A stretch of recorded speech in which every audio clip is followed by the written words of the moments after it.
Arithmetic operators के बारे में। इसके पहले के लेक्चर में हमने देखा कि ऑपरेटर क्या होते हैं और उसके टाइप के बारे में।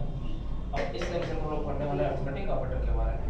तो अरिथमेटिक ऑपरेटर में कौन कौन से आते हैं? एक एस्टेरिस्क आता है, एक डिवीजन आता है, एक मॉड आता है, ठीक, और एक आता है प्लस, एक आता है माइनस, ठीक है। अब सबसे पहले हम एक एक ऑपरेटर किस लिए यूज किए जाते हैं और उनको किस नाम से जाना था इसके बारे में जान लेते हैं। इसका नाम एस्टेरिस्क है। ये जो स्टार आपको दिख रहा है, स्टार को क्या कहता है? एस्टेरिस्क। और ये करते हैं, इसका यूज कब करते हैं? जब नंबर्स को हमको क्या करना पड़ता है? मल्टीप्लाई करना पड़ता है। ये होता है आपका, इसको डिवाइड ऑपरेटर कहा जाता है, डिवीजन ऑपरेटर, है ना? इसको कहा जाता है डिवीजन ऑपरेटर। और ये क्या देता है हमको? ये हमको कोसेंट देता है। ये हमको क्या देता है? कोसेंट। अगला जो ऑपरेटर है इसको मॉडुलस ऑपरेटर के नाम से जाना जाता है। किस नाम से जाना जाता है? Modulus operator. ये हमको क्या देता है? रिमाइंडर।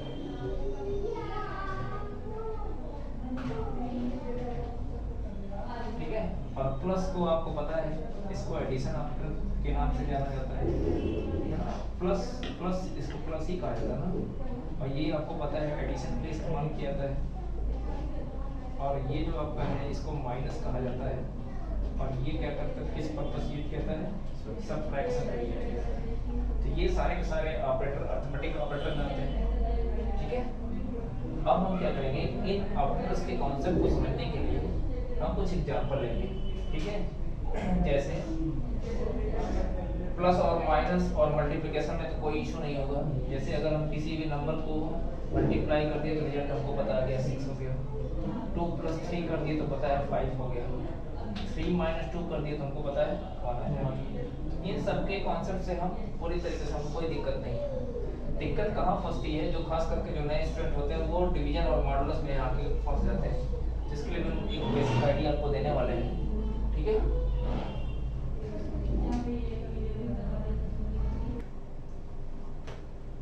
जैसे इस डिवीजन और मॉडुलस के केस में स्टूडेंट बहुत ज़्यादा कंफ्यूज होते हैं। जैसे 5/2 लिखा है, तो देखिए जैसा कि मैंने बताया डिवीजन ऑपरेटर ये कोसेंट देता है। तो 5 को 2 से डिवाइड करेंगे तो कोसेंट आएगा आपका 2 और रिमाइंडर कितना आएगा? 1। इसको आप देख भी सकते हो, 5 को जब 2 से डिवाइड करेंगे 2 जो हो गया 4, रिमाइंडर आपका हो गया 1 और कोसेंट हो गया 2। ऐसे ही अगर हम 10/5 करेंगे तो यहाँ पे भी कितना है? या मैं दूसरा कर दे रहा हूँ, 3 कर दे रहा हूँ।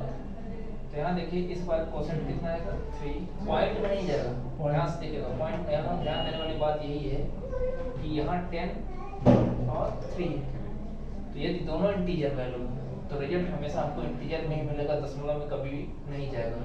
जैसे होता क्या है ना, हम लोग मैथमेटिक्स के स्टूडेंट होते हैं वो डिवाइड करने के चक्कर में उसमें दशमलव तक चले जाते हैं। एकदम क्लियर कॉन्सेप्ट है कि हमको दशमलव तक नहीं जाना है।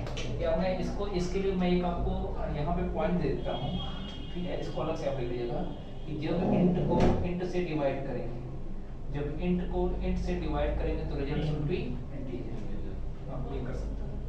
तो हमेशा आपको याद रहेगा कि हमने इंटीजर मतलब जिसमें दशमलव ना हो, इंटीजर को इंटीजर से डिवाइड करेंगे तो हमको हमेशा इंटीजर वैल्यू ही मिलेगी। तो उस केस में होगा क्या कि जब हम किसी नंबर को किसी से डिवाइड करेंगे तो हम पॉइंट तक जाएंगे नहीं। जो हमको जहाँ तक कोसेंट मिला कोसेंट ले लेंगे, और कोसेंट डिवीजन के केस में कोसेंट चाहिए और हम रिमाइंडर तो चाहिए नहीं। डिवीजन के केस में तो हमको कोसेंट की बात, ठीक है। अब ये तो हो गया। अब मान लीजिए इन केस अगर ये होता है 5/10, अब देखिए यहाँ पे केस अलग है। अगर न्यूमरेटर मतलब अंश की वैल्यू हर से बड़ी है, न्यूमरेटर यदि हर से बड़ा है तब तो कोई दिक्कत नहीं, हम आसानी से डिवाइड कर रहे हैं। एक दूसरा केस लेते हैं जब अंश की वैल्यू यानी न्यूमरेटर हमारा छोटा होगा किससे? डिनोमिनेटर से। मतलब अंश की वैल्यू छोटी होगी किससे? हर से। उस केस में हमको डिवीजन यहाँ पे भी करना है। अरे ये अंश है, ये हर है। मैथ नहीं पढ़ी हो? अरे हर्ष नहीं है, न्यूमरेटर और डिनोमिनेटर है। वो भी तो बोल रहे हैं हम, दोनों चीजें हम बोल रहे हैं ना, न्यूमरेटर भी बोल रहे हैं डिनोमिनेटर भी बोल रहे हैं। एक्चुअली होता है ना, क्लास में 2 टाइप के स्टूडेंट आते हैं, हिंदी मीडियम वाले भी और इंग्लिश में, तो दोनों का कॉम्बिनेशन लेके आपको चलना पड़ता है, ठीक है। तो ये हो गया न्यूमरेटर, ये हो गया डिनोमिनेटर। तो न्यूमरेटर देखिए छोटा है किससे? डिनोमिनेटर से।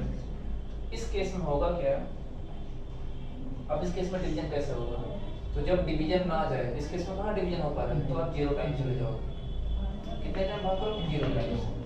0 टाइम डिवाइड करने का मतलब ये हो गया कि 10 0 टाइम जाएंगे, तो 10 0 आपको पता है क्या होगा, 0, मतलब आप पॉइंट में नहीं जा सकते हो, एकदम क्लियर कॉन्सेप्ट। ये इंट बाय इंट याद रखिएगा, तो रिजल्ट हमको क्या मिलेगा। हाँ, अगर इस केस में अगर ऐसा होता है इंट बाय फ्लोट होता है, इंट बाय डबल, तो हमको आंसर किसमें मिलता है, जो बड़ा वाला डेटा टाइप होता है, या डबल बाय इंट होता है तब भी हमको डबल मिलता है, जो बड़ा वाला डेटा टाइप होता है। समझ में आई बात? कहने का मतलब ये है कि अगर दशमलव, अभी उसमें एग्जांपल कराते रहे, यहाँ पे देखिए जब 5 को 0 से घटाएंगे तो आपको क्या मिलेगा, 5, यानी ये हो गया हमारा कोसेंट और ये हो गया डिविजन। तो एक चीज यहाँ पे ध्यान दीजिएगा कि डिवीजन ऑपरेटर के केस में ये न्यूमरेटर हमारा छोटा है डिनोमिनेटर से, तो रिजल्ट निश्चित रूप से क्या आएगा, 0 डायरेक्ट हमेशा। जब न्यूमरेटर की वैल्यू डिनोमिनेटर से छोटी होगी, हम ये तो हम आपको बता दे रहे हैं ना, ये सब बता रहे हैं, डायरेक्ट रिजल्ट क्या हो जाएगा, 0।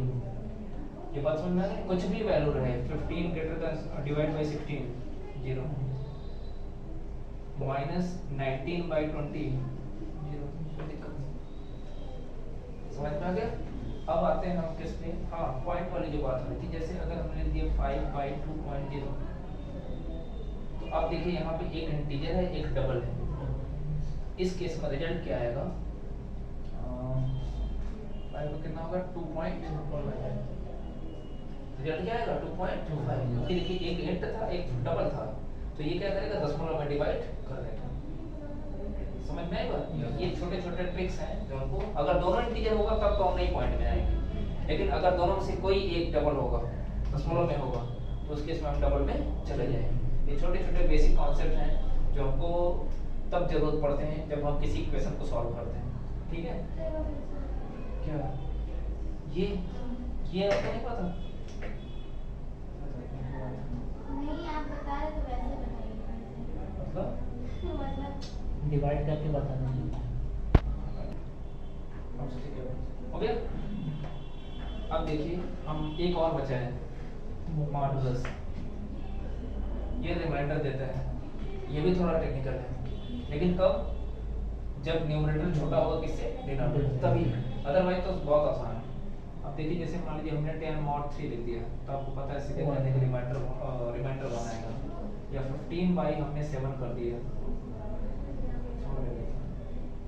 4 ले लिया, है ना, 15 mod 4 ले लिया, अब देखिए रिमाइंडर कितना आएगा, रिमाइंडर समझ में आता है, 4 3 या 12, तो रिमाइंडर कितना बचेगा, 3।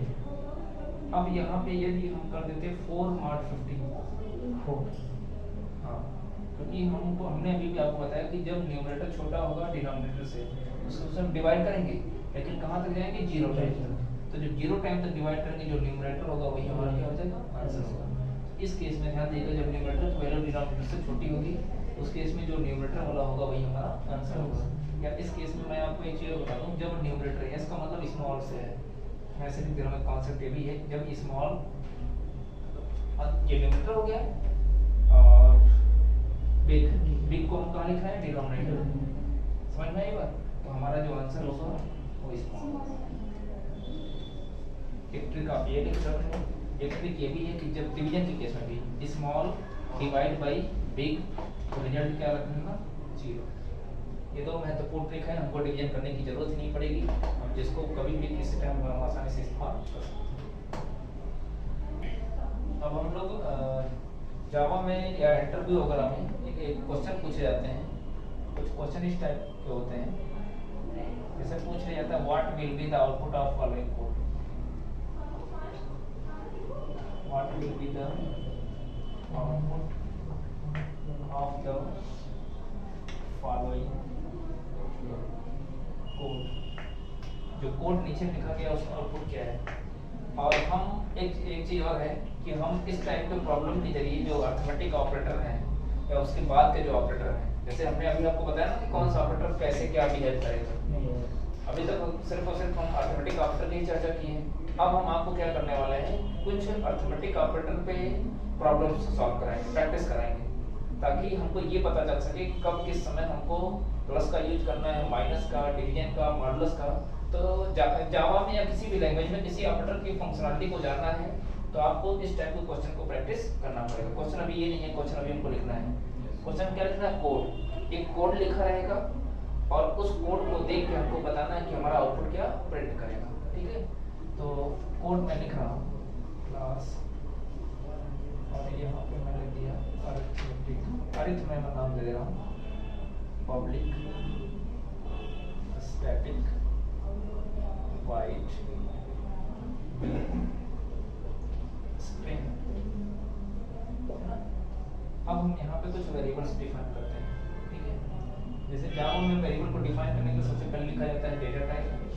ये इंट क्या है, डेटा टाइप। तो ये किसी वेरिएबल को हमने डेटा टाइप इंट से डिफाइन कर दिया, इसका मतलब ये हो गया कि उस वेरिएबल के अंदर किस प्रकार की वैल्यू स्टोर करेंगे, इंटीजर। a इक्वल टू हमने दिया 5, b इक्वल टू हमने दिया 6। ये क्या है, वेरिएबल है, और ये असाइनमेंट ऑपरेटर है जो क्या कर रहा है, इस 5 को असाइन कर रहा है किसमें, a में। कहने का मतलब ये है कि a के अंदर ऐसे ब्लॉक बना होगा, b के अंदर कितना जाएगा ना, मतलब a के अंदर कितना चला गया, इसका मतलब ये है कि 5 चला गया a में और 6 चला गया b में। और हम इसको कोई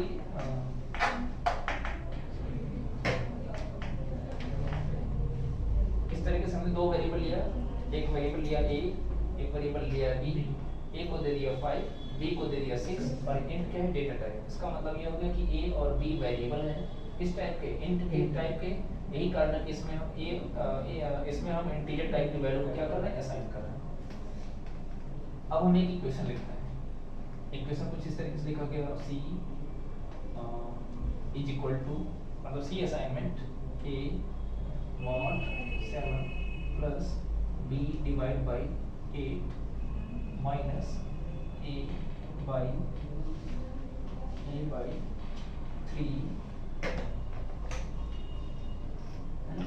3 ब्रैकेट कर देते हैं इनटू b mod। इस तरीके से कोई इक्वेशन लिखा होगा, यहाँ पे जगह प्लस कर देते हैं, एस्ट्रिक नहीं एस्ट्रिक। ठीक है, फिर लिखा गया system dot out dot println. System dot out dot println का इस्तेमाल करते हुए हम लोग किसी मैसेज को प्रिंट करना चाहते हैं। ये खाली सी लिखेंगे तो सी की वैल्यू प्रिंट करेगा, तो हम चाहते हैं मैसेज ऐसा है, c इज इक्वल टू सी की वैल्यू। तो इसके लिए आपको क्या करना पड़ेगा, अभी चलिए सी ही लिखते हैं, बाद में इसको डिस्कस कर दीजिएगा। अब देखिए इस मेन मेथड की बॉडी को क्लोज करेंगे ये, और फिर क्लास की बॉडी को। ऐसा कोड आपके सामने लिखा गया होगा, या बहुत जगह ऐसा कर दिया था बस खाली इतना इन 3 लाइनों को लिख दिया जाएगा, 3 लाइनों को, बाकी सब अंडरस्टूड है। जैसे हमसे पूछा जाएगा ना सी की वैल्यू क्या होगी, तो एक तो तरीका हमको ये पूरा प्रोग्राम लिखने की कोई जरूरत, हाँ अगर हमको चेक करना होगा सिस्टम पे तो क्या करेंगे, जब सिस्टम पे जब चेक करना होगा तब आपको पूरा प्रोग्राम लिखना होगा। लेकिन अगर कॉपी पे अगर आपसे पूछा जा रहा है तो आपको क्वेश्चन में सिर्फ ये 3 लाइनें दे देंगी। ये 3 लाइनें क्यों देंगी, इस लाइन की जरूरत क्या है, क्योंकि यहीं पे a और b की वैल्यू दी गई है। क्योंकि भाई इक्वेशन को सॉल्व करना तो हमको a और b की वैल्यू चाहिए ना, बिना a और b की वैल्यू के हम किसी भी इक्वेशन को सॉल्व नहीं कर सकते। समझ में आई बात। और ये प्रिंट करने के लिए, और ये इक्वेशन है, ये 3 लाइनें दी गई होंगी आपको सीधे सीधे जो, अच्छा जब आउटपुट पूछा जाए, आउटपुट में क्या आएगा तो आप जाके देखिएगा कि क्या प्रिंट कराया जाए, किसकी वैल्यू, सी की वैल्यू। सी की वैल्यू क्या आपके पास दी गई है, नहीं, आपको निकालनी पड़ेगी, हाँ सॉल्व करना पड़ेगा। तो सॉल्व कैसे करेंगे, ये अच्छा देखिए, जब आपको सिस्टम पे चेक करना होगा तो इतना कोड लिख के चेक करेंगे तो आपको सी का रिजल्ट डायरेक्ट मिल जाएगा। लेकिन सी का रिजल्ट आ कैसे रहा, कंप्यूटर तो कैलकुलेट करके दे देगा, लेकिन हम कैसे कैलकुलेट करेंगे, उसके लिए हमको सीखना पड़ेगा, प्रैक्टिस करना पड़ेगा, तब जाके हम इस टाइप के प्रॉब्लम को हम सॉल्व कर सकते हैं। तो कैसे करेंगे, उसके लिए हम आपको कुछ बातें बताते हैं। सबसे पहले इक्वेशन को लिख लेते हैं, a equal to c equal to a mod 7 plus b by 8 minus a by 3 into b mod कर लीजिएगा इसको, b mod। तो सबसे पहले क्या करते हैं, जो वेरिएबल की वैल्यू को है इस इक्वेशन में क्या करेंगे, पुट कर लेंगे।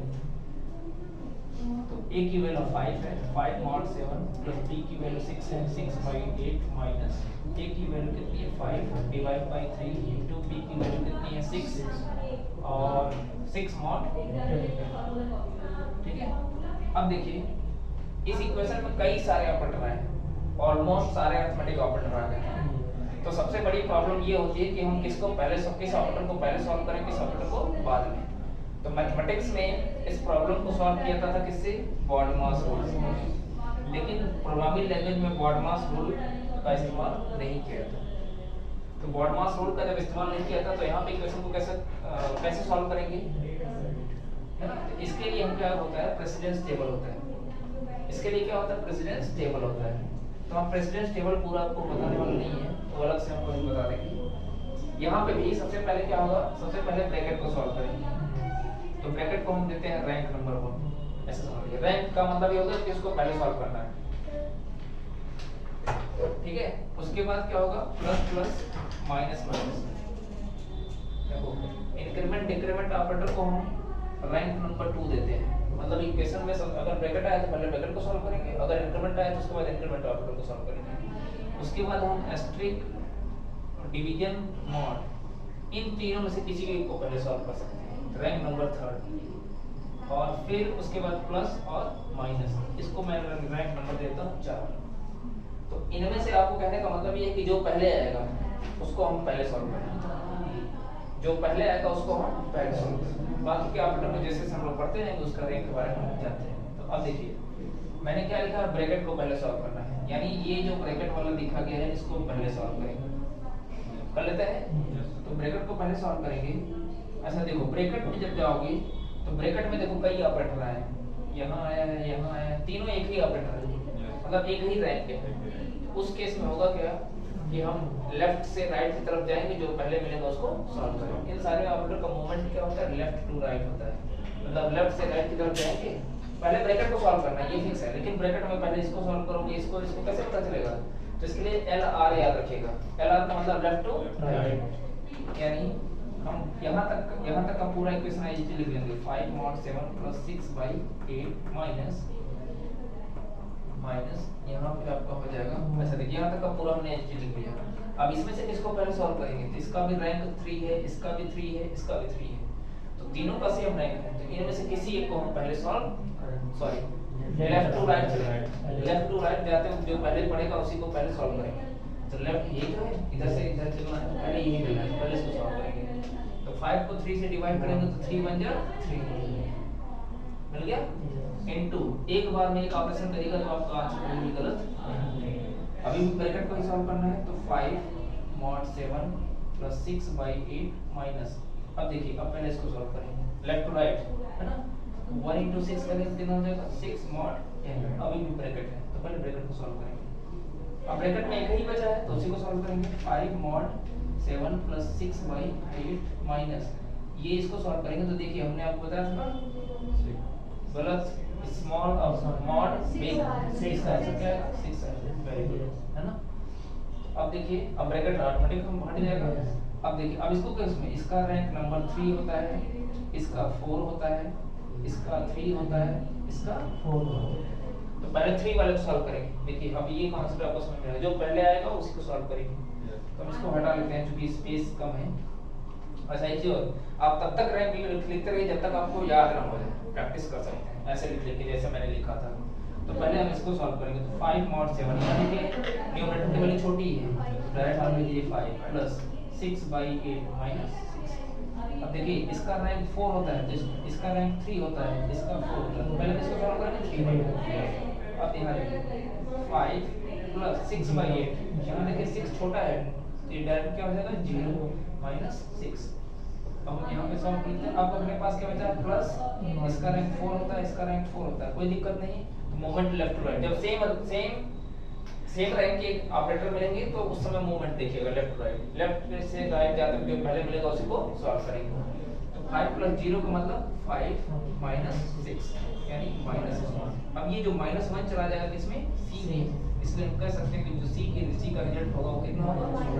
इस तरीके से हम किसी भी प्रकार की इक्वेशन को हम बहुत आसानी से हम लोग सॉल्व कर सकते हैं। बस ये कॉन्सेप्ट रहे और इस पे कुछ तमाम तरह तरह के क्वेश्चन पूछे जाते हैं, उनको प्रैक्टिस कर लीजिए। वैल्यू बदल बदल के हम प्रैक्टिस कर सकते हैं, है ना। जैसे मान लीजिए एक क्वेश्चन हम इसी में लिख दे रहे हैं, जिसको आप लोग बाद में सॉल्व कर लीजिएगा। इसकी वैल्यू 50 कर दिया, यहाँ पे डिवीजन कर दिया, यहाँ पे मॉड कर दिया, यहाँ पे प्लस कर दिया, यहाँ पे माइनस कर दिया, है ना। ऐसे क्वेश्चन करके आप और भी, और फिर बाद पहले आप कॉपी पे प्रैक्टिस कर लो, फिर इसको सिस्टम पे ले आके रन करा लो, और आपका जो आउटपुट आया है और सिस्टम का जो आउटपुट आया है, दोनों को चेक कर लीजिए। अगर दोनों का रिजल्ट मैच कर गया, इसका मतलब ये हो गया कि हमारा जो कैलकुलेशन है वो करेक्ट है।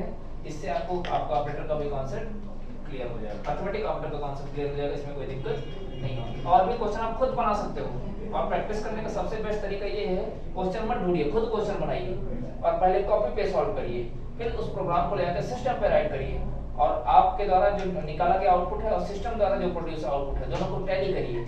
अगर मैच कर गया तो इसका मतलब ये होगा कि हमारा रिजल्ट करेक्ट है, हमारा कैलकुलेशन करेक्ट है।